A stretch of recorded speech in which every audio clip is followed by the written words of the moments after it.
Ada beberapa perkembangan semasa yang saya rasa perlu saya beri sedikit ulasan. Ya. Tadi Ketua Pengarah Penjara memberitahu tentang kesesakan penjara. Bukan perkara baru.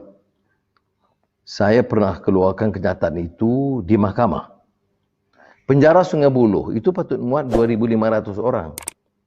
Pada ketika itu sudah 5.000 orang. Staf sama. Dan masa itu penyakit TB, HIV dan sebagainya, risiko pada staf pun banyak. Dan lepas saya bebas, saya bertemu dengan Menteri Dalam Negeri yang sekarang Perdana Menteri, menyebut perkara ini. Tahanan tu kadang-kadang perkara yang kecil-kecil itu. Sekarang ini pun, saya bayangkan, nelayan ditangkap, langgar ini perintah kawalan, 3 bulan penjara. Orang besar di Monkiara 1 bulan penjara. Ada magistrate dulu, pekerja asing, maksimum 4 tahun penjara, 4 rotan. Bukan, 1 tahun penjara, 4 rotan. Orang cari nafkah halal, orang miskin ini dibawa oleh ejen. Ejen lepas, kerana ejen itu datuk atau Tan Sri atau pembesar atau ketua bahagian. Yang di bawah ini, magistrate mesti guna juga akal fikirannya. Kita belajar. Saya dengar lulusannya di Universiti Islam Antarabangsa. Dia belajar apa? Belajar peraturan 2, 3, Undang-Undang 32. Dia tak belajar keadilan. Dia tak belajar masyarakat. Jadi orang si miskin ini datang dari entah Jawa Timur atau Lampung atau mana-mana lah. Datang, cari nafkah yang halal, ditangkap, dirotan. Atau istilahnya dicambuk.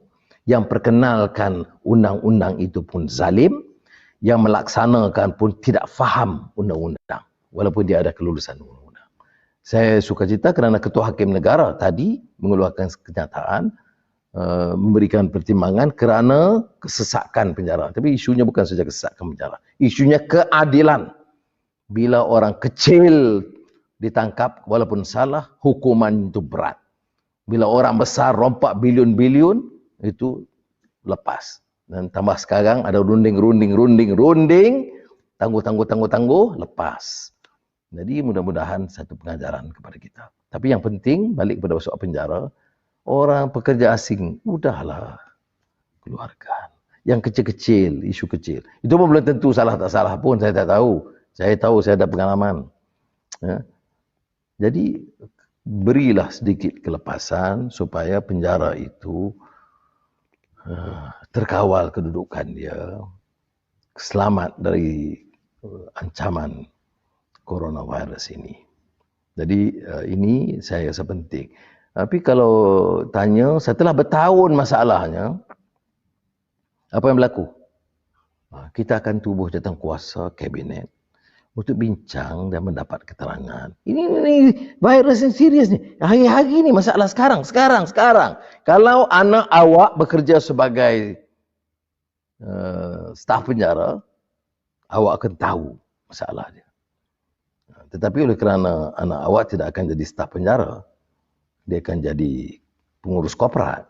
Jadi kamu tidak mengerti perasaan dan derita orang di bawah. Sebab tu saya syukur kata Allah SWT, ada pengalaman melihat sendiri keadaan yang paling berendah dan buruk, dan mengharapkan ada reform di penjara. Ini sebagai satu contohnya saya sebut, ya. Dan ini terkait juga dengan barang orang nelayan. Kita tahan. Ya, dia buat kesalahan. Saya tak tahu ikan dari mana, kalau orang tak boleh tangkap ikan, saya tidak tahu. Lepas tu adalah beberapa kelonggaran, peraturan dikenakan. Kalau ikan tak ada. Kemudian banyak tempat ikan terlempar. Ada tempat hari itu kita bicara Cameron Highlands dibuang. Di Selangor ada beberapa tindakan baru dan beberapa ahli Dewan Undangan Negeri umpamanya turun kumpul dengan lori beli daripada orang kampung. Saya dengar tadi keluhan dari Peladang, Kelantan. Selalu orang kata orang Melayu ni malas. Kita dengar ni, leteran dah meluat saya dengar berpuluh tahun. Orang Melayu ni malas, tak kerja. Ya, ini Melayu mungkin anak-anak pembesar lah yang jadi konglomerat yang mendapat habuan, tak bekerja. Tapi ramai orang Melayu, peladang dan petani kerja. Dengar keluhan mereka dan kita ulas. Aku nak tanya kerajaan ni, kerajaan PN ni.